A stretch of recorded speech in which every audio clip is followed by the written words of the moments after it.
One thing I just want to highlight, because I think some people might hear, oh, that sounds great, you can chill out a bit more, you can relax, what's the big deal about that? But I think when we look at like life trajectory, if you left your partner, that would have changed everything. Like you would have been on a completely different life path.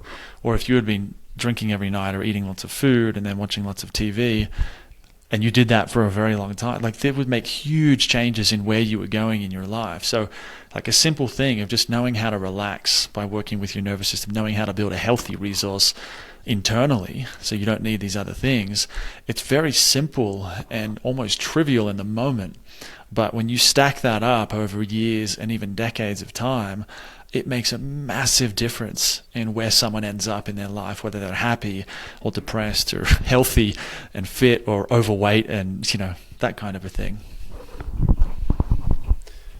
I couldn't agree more. And if you combine that with that idea of what is it that you actually want to make in your life, and you return to that over and over again, so that you're actually creating from that place of what you really want, and you put that alongside not acting out of these automatic coping mechanisms as well, then it really does change your life trajectory at the same time as improving the quality of life now.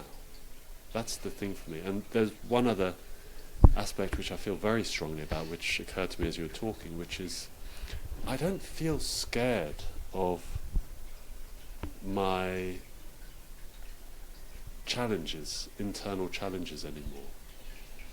And I don't feel I've said that very well, but I now know, because I've done this sort of work a lot, I now know that I can deal with pretty much anything that comes up, or even if I can't deal with it, I'll find a way. And that's on a deeper level relaxed me a huge amount.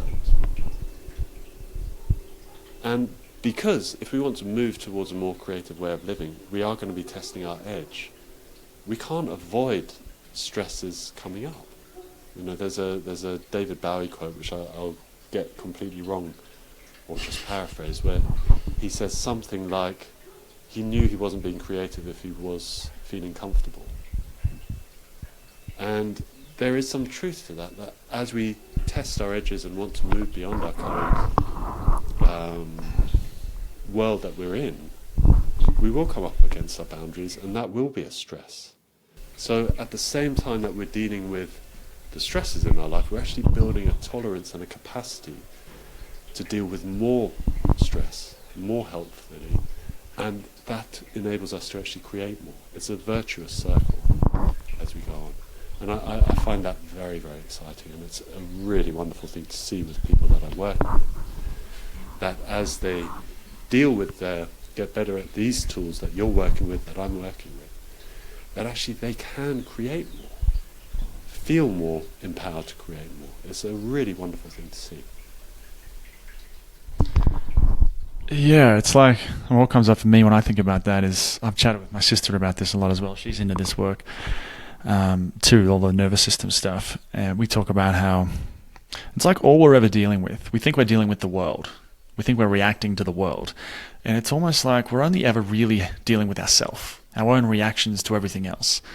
If we can figure out how to work with our own reactions, our own fear, our anger, the different emotional responses we have to everything, our entire response to everything, and we can come to terms with that and make peace with that, it's almost like it creates a sort of a fearlessness, not in the sense that there is no fear, but a fearlessness in the sense that it doesn't matter what life throws at me, because I know that I'll be able to handle it. Even if I get overwhelmed temporarily, I know that I've got this one way or another. I'll figure it out. I can come back to myself. I know I have the tools.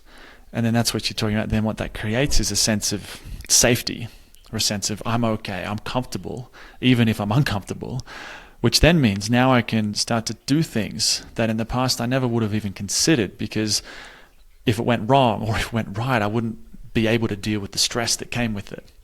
And now it's like, well, okay, well, now let's try and make some more money. Let's start that business. Let's meet that person. Let's do these things that in the past I wouldn't have done, because now I have that, whether we call it capacity or a sort of fearlessness or just feeling safe. There's different words for it, but it's that same thing I think you're talking about, where we just get more comfortable with everything that's happening, even the uncomfortable stuff. Yeah, absolutely. I couldn't agree more. And I like the way you brought in different words for it: fearlessness and increased capacity and safety, because it is something which it's an ongoing process of orienting ourselves in a different sense of orienting to the one we used before, which is Yeah. of directing our attention to what we really want. And in order to do that in a way, to start making what we want, in a way that isn't in this kind of pushing through kind of, it's almost a self-abuse that happens, this idea that you just got to push through whatever and make it happen. Of course we have to do that sometimes, but it's actually much more enjoyable to create from a place where we're sort of following bits of our flow as they unfold.